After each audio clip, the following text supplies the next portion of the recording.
Bonjour. Nous continuons dans cette émission Point de vue nos réflexions sur la souffrance. Réflexion faite il y a quelque temps de cela dans l'émission précédente. C'est un des problèmes majeurs de l'existence, nous l'avons dit, et nous le constatons. Personne ne pourrait le contredire. Et nous abordons ce sujet avec beaucoup de sensibilité et beaucoup d'empathie, bien qu'il soit pratiquement impossible pour qui que ce soit de souffrir exactement comme souffre un autre, peu importe la nature de sa souffrance. Mais nous l'abordons avec sensibilité parce que nous avons aussi souffert la mort de deux êtres chers dans des conditions irrationnelles. La foi est très souvent au pied du mur face à la souffrance inexplicable, irrationnelle. Je voudrais introduire cette réflexion très très limitée, parce que nous n'avons qu'une émission d'une douzaine de minutes, par ce livre de Elie Wiesel. Elie Wiesel, prix Nobel de la paix, juif hongrois, a connu les camps de concentration. Et alors qu'il était à Auschwitz et qu'il était séparé de sa mère et de sa sœur, eh bien, il nous dit que cette expérience a été traumatisante. Je lis dans ce livre, à la page 60, eh bien, ce qui est dit. « Jamais je n'oublierai, dit Wiesel, cette nuit, la première du camp qui a fait de ma vie une nuit longue et 7 fois verrouillée. Jamais je n'oublierai cette fumée, jamais je n'oublierai ces flammes qui consumaient pour toujours ma foi. Jamais je n'oublierai ces instants qui assassinaient mon Dieu et mon âme et mes rêves qui prirent le visage du désert. Jamais, dit-il, je l'oublierai. » Et Wiesel, dans ce livre, La Nuit, que je vous conseille d'ailleurs, nous raconte qu'un des moments les plus dramatiques de son expérience a été le moment où, en tant que prisonnier, il avait été obligé de regarder l'exécution d'un jeune enfant au visage d'ange. Eh bien oui, ils étaient obligés de contempler les souffrances de cet enfant exécuté. Et alors que l'exécution avait lieu, un vieillard s'est retourné en criant de toutes ses forces, mais où est Dieu? Et Wiesel nous raconte qu'au fond de lui-même, il y avait un sentiment qui apparaissait, il y avait un cri qui s'exprimait. Et dans ce cri disait tout simplement ceci: où est-il? Eh bien, le voici sur cette potence. Wiesel n'est pas chrétien. Mais en disant « il est là sur cette potence », il donne au problème de la souffrance la seule explication de la foi chrétienne. Où est Dieu dans nos souffrances? Tout simplement sur la croix.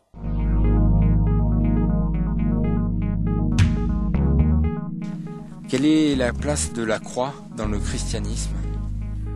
Elle est centrale, elle est fondamentale.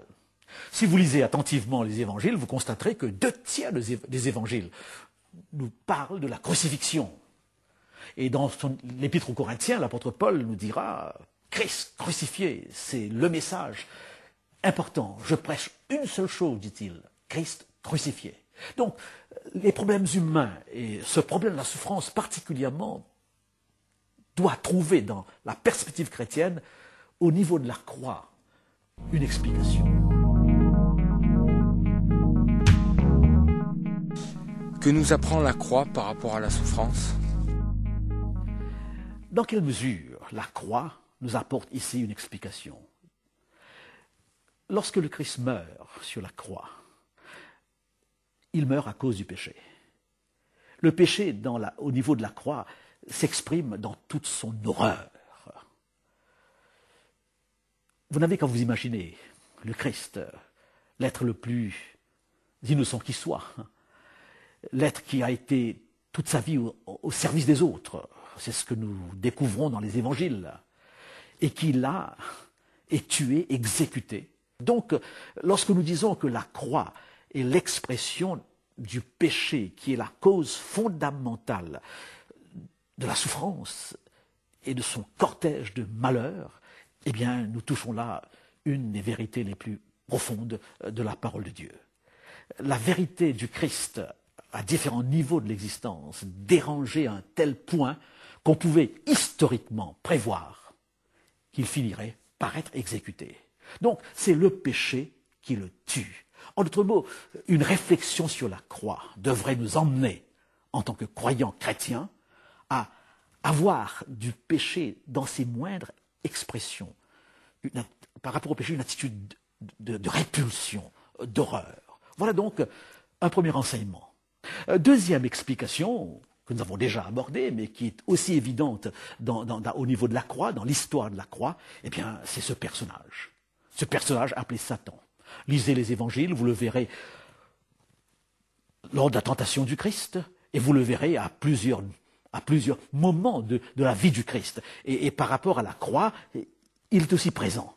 Et le film de Mel Gibson, dont la théologie peut être discutée, le représente très bien, tantôt sous la forme, il rôde tout autour du jardin de Gethsémane, il rôde tout autour de la croix, et très souvent parfois sous la forme d'un enfant innocent. Eh bien oui, il est cette cause fondamentale. Et déjà dans la Genèse, dans le récit de la création, ce problème est envisagé. Cette situation est introduite au chapitre 3 du livre de la Genèse, et au verset 15, nous avons cette déclaration presque prophétique. Je mettrai de l'hostilité entre toi et la femme, entre ta descendance et sa descendance. Celle-ci t'écrasera la tête et tu lui mordras le talon.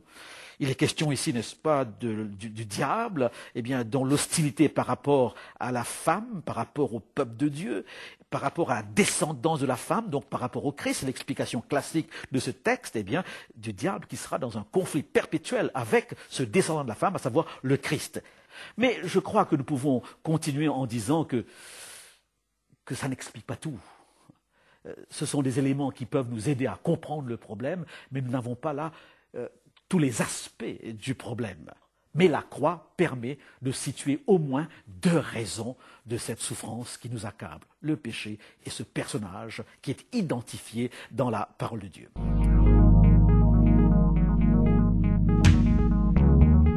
Comment Jésus a-t-il fait face à la souffrance? Le livre du prophète Ésaïe, au chapitre 53, nous apprend, nous le présente comme l'homme de douleur, habitué à la souffrance. Habitué à la souffrance, puisque la souffrance forme partie de notre existence.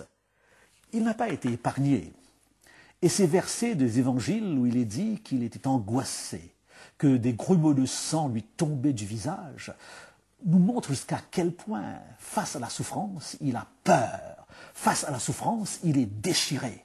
Face à la souffrance, il est angoissé. Il est vrai qu'il y a deux aspects ici, l'aspect physique de la souffrance, et je ne dirais pas, au risque même de vous étonner, que le Christ a été celui qui a le plus souffert physiquement. Non, je ne le pense pas. Il y a des gens dans ce monde qui ont été torturés à un point beaucoup plus avancé que le Christ lui-même. L'homme est capable de torturer son semblable à un point illimité. Mais il y a une souffrance morale du Christ dont il est le seul à avoir expérimenté. Et cela ressort de cette déclaration, de cette question qu'il pose à Dieu, « Mon Dieu, pourquoi m'as-tu abandonné ?» Très souvent, on se pose la question, où est Dieu dans nos souffrances? Et nous cherchons dans la vie du Christ une explication. Et le Christ est notre exemple en tant que croyant chrétien. Et je constate qu'il termine sa vie par une question. J'ai regardé avec beaucoup d'intérêt la commémoration de ces camps de concentration nazis, de ce projet d'élimination d'un peuple. Et j'ai à l'esprit l'interview de cet homme qui est entré dans ces camps de concentration avec beaucoup de réponses. C'est ce qu'il a dit à ceux qui lui posent la question. Il est entré en tant que chrétien ayant des réponses. Et il dit qu'il est sorti avec beaucoup de questions. Et il vit encore en tant que chrétien avec ces questions. Eh bien, le Christ aussi nous laisse avec une question. Mon Dieu, pourquoi m'as-tu abandonné? Ce qui veut dire que, malgré les fenêtres d'explication que nous avons à partir de la Bible, nous restons là devant un immense mystère. Est-ce que notre foi est capable d'assumer ces questions? Sommes-nous capables de vivre avec des questions? Est-ce que la foi n'est-elle pas parfois plus évidente encore dans nos questions que dans nos réponses? Mes chers amis, une chose est certaine, et je crois que c'est Paul Claudel qui l'a dit, un Dieu qui serait incapable de souffrir ne serait pas un Dieu digne d'aider qui que ce soit à sortir de sa souffrance. Et que Dieu, dans la Bible, ne nous apporte pas la solution à la souffrance, mais nous apporte surtout sa présence. Et je crois que c'est là la source d'espérance du croyant. Il n'a pas de réponse, sa souffrance est pénible, mais il a l'assurance d'une présence. J'aime bien ce poème de Rudolf Ittilander. Je l'ai là entre les mains, et ce poète, interroge Dieu ainsi. J'ai quitté les quartiers immondes qui s'étendent là en bas pour gravir ce pic à ta rencontre et te faire connaître très respectueusement ma prière. Dans les bidonvilles de cette splendide métropole s'entassent 900 000 des nôtres. Et toi, Christ, resterais-tu ici au sommet du Corcovado nimbé de ta gloire divine? Viens et descends dans les favelas. Viens vivre avec nous dans ces favelas. Ne reste pas si éloigné de nous. Viens partager notre existence et donne-nous une foi renouvelée en toi et dans le Père. Que dirait le Christ à cette invitation? Eh bien, je suis venu. Je suis descendu. Je suis venu dans la chair humaine. J'ai vécu comme un homme et j'ai pris sur moi toutes les souffrances humaines. Oui, viens et descends, viens vivre avec nous. Le christianisme est la seule religion qui parle d'un Dieu qui soit venu jusqu'à ce point, vivre avec les hommes et qui aurait pris sur lui la souffrance humaine jusqu'au point d'être exécuté sur cette horrible croix. Je me suis trouvé quelquefois dans ces pays asiatiques, extraordinaires à plus d'un point de vue, et j'ai beaucoup de respect pour ces religions venant de ces pays, mais je me suis trouvé un jour devant un de ces Bouddhas immenses. Et alors que j'essayais de le regarder sur son piédestal, j'étais frappé par sa sérénité, frappé par son sourire. Mais j'étais bien loin de pouvoir m'identifier à ce Bouddha. Et dans ma mémoire chrétienne, dans mon subconscient chrétien, je voyais ce Christ, lui par contre sur une croix, ensanglanté, de spectacles totalement différents. Et très sincèrement, avec tout le respect que j'aurais pour ces philosophies orientales, très sincèrement, je sentais dans ce personnage sur cette croix quelqu'un de beaucoup plus proche des souffrances que je subis, dont je vis. Et cela me rappelle ce texte de l'apôtre Paul. Il a souffert afin de pouvoir nous aider dans nos souffrances. Il a souffert afin de pouvoir nous comprendre. Il est solidaire avec nous dans nos souffrances. Au revoir, et je serai toujours très heureux de vous savoir à l'écoute de notre prochaine émission, Point de vue.